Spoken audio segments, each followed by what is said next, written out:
uPastor Mboro ubonakala ethandaza ngesikhathi kuqhubeka ukuqulwa kwecala lakhe eNkantolo, kodwa iMantshi ithe isenzo sakhe asamukelekile uma kusathethwa icala.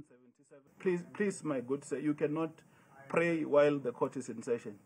Please. Allow the matter to be postponed. If you want to pray or act in a particular way, you can only do so when we are done with the matter. iMantshi ikhiphe umyalelo oqinile ohambisana nemibandela yebhayili. If you fail to appear in court on the 26th of November, warrant of arrest will be issued against you. Your bail monies will be provisionally forfeited to the state. Ummeli kaMboro Advocate Philip Dlamini umemezele ukuthi uyahoxa kuleli cala. My mandate ends here, Your Worship. I will now withdraw from the matter. Icala lidluliselwe eNkantolo yesifunda yasePalmridge. uPastor Mboro waboshwa ngasekuqaleni kukaMandulo ekanye nonogada wakhe emva kokugasela esikoleni samabanga aphansi eKahlehong ehlome ngocelemba eyokhipha ngodli abazukulu bakhe kuso.